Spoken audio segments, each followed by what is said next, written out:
Hello साथियों, जय Hind, good morning. मैं आकाश तिवारी आप सभी बच्चों का फिर से स्वागत करता हूं ऑनसेट एग्जाम के चैनल पे। जितने बच्चे एसएससी जीडी की तैयारी कर रहे हैं सभी बच्चे जल्दी से क्लास में जुड़ जाएंगे। ये सेशन साथी हमारा अंतिम वार का सेशन चल रहा है, जहां पे हम 30 दिन में 30 पेपर का डिस्कशन करने वाले हैं।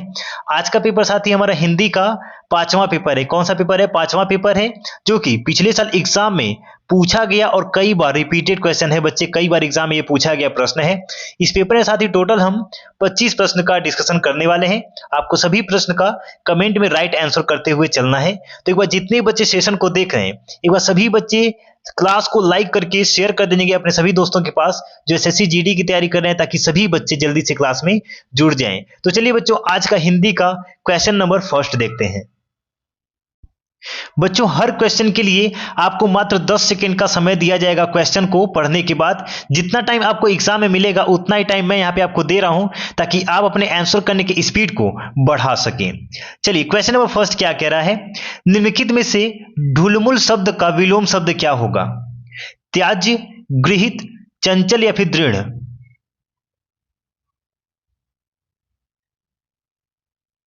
ढुलमुल शब्द का विलोम बच्चे क्या हो जाएगा? ऑप्शन नंबर डी हो जाएगा, दृढ़ हो जाएगा। त्याज्य का क्या हो जाएगा बच्चे? अत्याज्य हो जाएगा। क्या हो जाएगा? अत्याज्य हो जाएगा। गृहीत का क्या हो जाएगा? अग्रहण हो जाएगा। क्या हो जाएगा? अग्रहण हो जाएगा। और चंचल, चंचल का बच्चे क्या हो जाएगा? स्थिर हो जाएगा। क्या हो जाएगा? स्थिर हो जाएगा। बच्चे कॉपी पेन लेके बैठेंगे और इसको नोट डाउन जरूर से करेंगे, और नोट करके रिवीजन आप जरूर से करिएगा। देखिए, रिवीजन नहीं करेंगे तो मैं हर सेशन में आपको बोलता हूं आपका पढ़ा लिखा बेकार हो जाएगा, इसलिए रिवीजन करते रहिएगा। चलिए, क्वेश्चन नंबर 2, निम्नलिखित में से विलोम शब्दों का कौन सा युग्म सही है? 3 जोड़ा गलत है, 1 सही है, कौन सा पहचानना है? अव्यवस्था को कुव्यवस्था, अव्यर्थ का सार्थक, व्यष्टि का समष्टि, संकीर्ण का अविस्तार।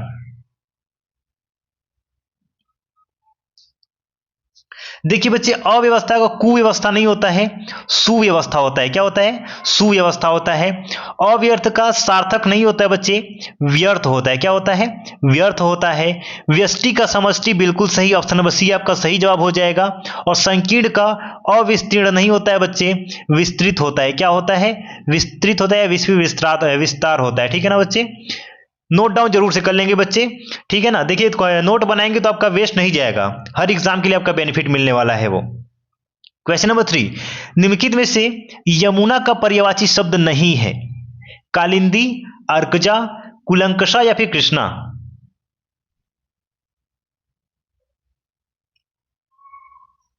यमुना का पर्यायवाची बच्चे कालिंदी भी है, अर्कजा भी है, कृष्णा भी है। कुलंकषा किसका पर्यायवाची है बच्चे? तो ये आपका पर्यायवाची है नदी का। किसका है? नदी का। सरी का हो जाएगा, तनुजा हो जाएगा। ठीक है ना बच्चे? ये नदी का पूरा पर्यायवाची है। क्वेश्चन नंबर 4, पतित शब्द किसका पर्यायवाची है? अधर्म, अधर्मी, अत्याचार या फिर उपयुक्त में से कोई भी नहीं?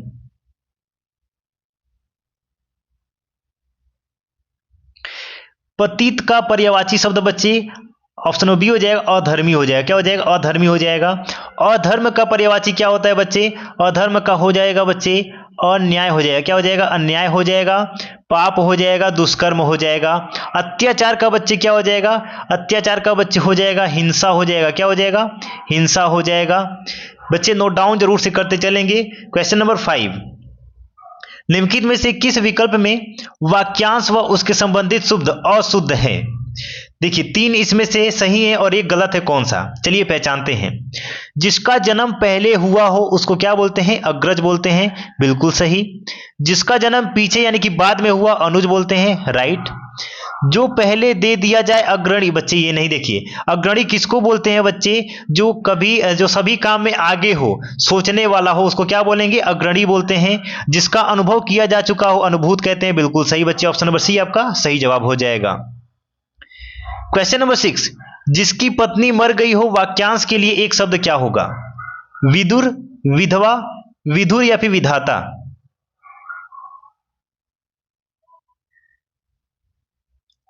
देखिए, जिसकी पत्नी मर गई हो उसको क्या बोलते हैं बच्चे? विधुर बोलते हैं। ऑप्शन नंबर सी विधुर बोलते हैं। विधुर का विलोम शब्द विधवा हो जाएगा। और विधवा किसको बोलते हैं बच्चे? जिसके पति मर गए हो। क्या? जिसके पति ना हो उसको विधवा बोलते हैं। विदुर किसको बोलते हैं बच्चे? विदुर बोलते हैं जो सलाहकार हो। क्या हो? सलाहकार हो। और जो विधाता किसको बोलते हैं? जिसने सृष्टि बनाई है उसको क्या बोलते हैं? विधाता बोलते हैं। कॉपी पेन लेके बच्चे नोट डाउन जरूर से करेंगे। और एक बार सभी बच्चे सेशन को लाइक करके बच्चे शेयर कर दीजिए जल्दी से। सभी बच्चे सेशन को लाइक करके एक बार शेयर कर दीजिएगा मेरे बच्चे। चलिए क्वेश्चन नंबर 7, निम्नलिखित वाक्य में एक शुद्ध और 3 अशुद्ध वाक्य हैं, शुद्ध वाक्य का चयन करें। चलिए पढ़ के देखते हैं। वह सब लोग भले हैं। देखिए ये पूरा पढ़ने में गलत लग रहा है, ये आपका नहीं होगा। भीड़ में 4 जयपुर के व्यक्ति थे, ये भी आपका गलत हो जाएगा। मनुष्य ईश्वर की उत्कृष्टम कृति है, ये बिल्कुल सही तरीके से लिखा गया है। बाकी वह सरे गुप्ता रहस्य प्रकट कर देगा, देखिए ये भी आपका गलत लिखा है। ऑप्शन नंबर सी आपका सही जवाब हो जाएगा। क्वेश्चन नंबर 8, निम्नलिखित में से किस वाक्य में लिंग संबंधी अशुद्धि है, यानी कि जेंडर से रिलेटेड अशुद्ध है, पहचानना है। देखते हैं। मेरे मित्र की पत्नी विदुषी है, बिल्कुल सही है। गंगा पतित की पावनी नदी है, बिल्कुल सही लिखा है। वह अपनी धुन में जा रहा है, बिल्कुल सही लिखा है। रामायण हमारी भक्ति ग्रंथ है, देखिए अब रामायण हमारा हो जाएगा। रामायण हमारा भक्ति ग्रंथ है। ऑप्शन नंबर सी आपका सही जवाब हो जाएगा। क्वेश्चन नंबर 9, जो छिड़ न हो सके वाक्यांश के लिए उचित शब्द क्या होगा? अखंडित, अक्षय, अखंडनीय या फिर अटूट?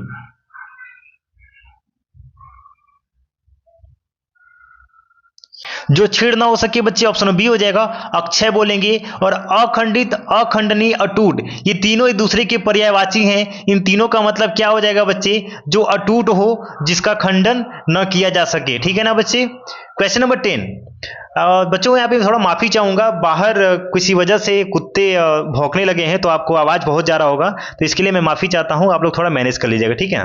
क्वेश्चन नंबर 10, निम्नलिखित में से तत्सम शब्द का चयन कीजिए। वर्षा, आंसू, हाथी या फिर बारात?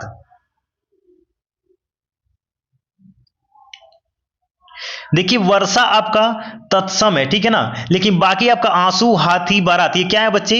ये तीनों आपके तद्भव शब्द हैं। कैसा शब्द है? तद्भव शब्द हैं, ठीक है ना। सत धन नारी का सही संधि रूप क्या होगा? समनारी, सतनरी, सन्नारी या फिर सन्नरी?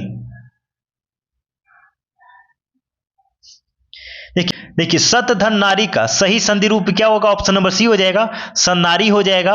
और इसमें सत धन नारी में कौन सी संधि है बच्चे? तो याद रखेंगे व्यंजन संधि है। कौन सी संधि है? व्यंजन संधि है। क्वेश्चन नंबर 12, निम्नलिखित में से कौन सा संधि विच्छेद सही है? उपधन इंद्र, देवधन इंद्र, चंद्रधन उदय या फिर ये सभी? सभी बच्चे ध्यान देंगे कि आपका प्रीवियस ईयर क्वेश्चन में कई बार रिपीटेड क्वेश्चन है ये। तो बच्चे देखिए उपधन इंद्र बिल्कुल सही है, देवधन ईश बिल्कुल सही है, चंद्रधन उदय ये भी सही है, यानी कि ऑप्शन नंबर डी हो जाएगा। ये सभी संधि विच्छेद आपका सही है। क्वेश्चन नंबर 13, कुल श्रेष्ठ में कौन सा समास है? कर्मधारय, तत्पुरुष, द्वंद्व या फिर द्विगु? तो कुल श्रेष्ठ में कौन सा समास है बच्चे? ऑप्शन नंबर बी हो जाएगा, तत्पुरुष समास है। क्वेश्चन नंबर 14, हिंदी किस भाषा परिवार की भाषा है? द्रविड़, चीनी, तिब्बती, भारोपी या फिर ऑस्ट्रिक?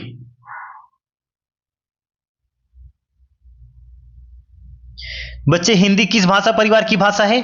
ऑप्शन नंबर सी, भारोपीय की। क्वेश्चन नंबर 15, हिंदी भाषा का जन्म किससे हुआ है? लौकिक संस्कृति से, वैदिक संस्कृत से, पाली प्राकृत से या फिर अपभ्रंश से? हिंदी भाषा का जन्म बच्चे अपभ्रंश से हुआ है। किससे हुआ है? अपभ्रंश से। और किस अपभ्रंश से? तो याद रखेंगे सौरसेनी अपभ्रंश से। कौन से? सौरसेनी अपभ्रंश से हुआ है, ये जरूर से नोट कर लेंगे। सौरसेनी से आपका 1 नंबर 100% बन के आ जाएगा। इसीलिए बोलता हूं कॉपी पेन लेके नोट डाउन करते रहिए और रिविजन करते रहिए। जाके पाव न फटे बिवाई, सो क्या जाने पीर पराई का क्या अर्थ है? जिसके ऊपर बीतती है वही जानता है। दूसरे के कष्ट को अनुभव करना, कठोर होना या फिर दयालु होना? ऑप्शन नंबर ए हो जाएगा, जिसके ऊपर बीतती है वही जानता है, यानी कि जाके पाँव न फटे बिवाई, सो क्या जाने पीर पराई। जिसके ऊपर बीतती है वही जानता है। लड़ाक में कौन सा प्रत्यय है? घूम, आकू, प्र या फिर प्रति। देखिए लड़ाक में हम कू लगा देंगे, क्या हो जाएगा, लड़ाकू हो जाएगा, यानी कि आकू हो जाएगा, आपका प्रत्यय हो जाएगा। Option number 17 is the right answer. Question number 18, जो अव्यय दो शब्द, वाक्यांशों अथवा वाक्यों को जोड़ते हैं वे क्या कहलाते हैं? क्रिया विशेषण, संबंध बोधक, समुच्चय बोधक या फिर विस्मयादि बोधक। देखिए दो वाक्यों को जोड़ना क्या कहलाते हैं बच्चे? समुच्चय बोधक कहलाता है। ऑप्शन नंबर सी आपका राइट आंसर हो जाएगा। क्वेश्चन नंबर 19, जो अवयव हर्ष, शोक, आश्चर्य, तिरस्कार तथा संबोधन आदि मनोभावों को प्रकट करते हो वो क्या कहलाते हैं? क्रिया विशेषण, संबंध बोधक, समुच्चय बोधक या फिर विस्मयादि बोधक। Option number D is the right answer, विस्मयादि बोधक। क्वेश्चन नंबर 20, वैसे अव्यय जो वाक्य में किसी शब्द या पद के बाद लगाकर उसके अर्थ में विशेष बल देते हैं उन्हें क्या कहते हैं? क्रिया विशेषण, निपात, समुच्चय बोधक या फिर विस्मयादि बोधक। ऑप्शन नंबर बी हो जाएगा, निपात बोलते हैं। क्वेश्चन नंबर 21, जिससे यह पता चलता है कि क्रिया भूतकाल में होने वाली थी पर किसी कारण न हो सकी वह क्या कहलाता है? हेतु हेतुमद भूतकाल, आसन्न भूतकाल, संदिग्ध भूतकाल या फिर अपूर्ण भूतकाल। देखिए कोई भी काम भूतकाल में होने वाली थी पर किसी वजह से नहीं हो सकी तो हेतु हेतुमद भूतकाल हो जाएगा। Option number A is the right answer हो जाएगा बच्चे। चलिए क्वेश्चन नंबर 22, जिससे यह प्रकट होता है कि क्रिया सामान्यतः भविष्य में होगी वह क्या कहलाता है? सामान्यतः भविष्यकाल, संभाव्य भविष्यकाल, हेतु हेतुमत भविष्यकाल या फिर इनमें से कोई नहीं। देखिए भविष्य में कोई काम होगा तो क्या हो जाएगा, सामान्य भविष्यकाल हो जाएगा। Option number A is the right answer. सभी बच्चे एक बार सेशन को लाइक करके शेयर कर दे देंगे बच्चे। चरित्रहीन किसकी रचना है? बहुत बार एग्जाम में पूछा गया है। शरतचंद्र चट्टोपाध्याय, मुंशी प्रेमचंद्र, धर्मवीर भारती या फिर महावीर प्रसाद द्विवेदी।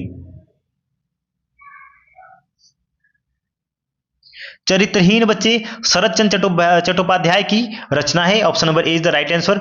गण देवता किसकी रचना है? कई बार एग्जाम में हमने इसका डिस्कशन किया है, सभी बच्चे बताएंगे।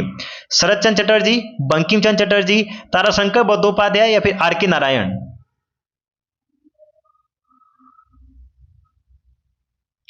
देखिए गण देवता किसकी रचना है बच्चे? ऑप्शन नंबर सी हो जाएगा, ताराशंकर बंदोपाध्याय की रचना है।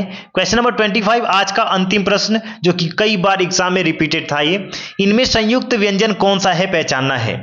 ज्ञ, अंग, ढ या फिर ड़।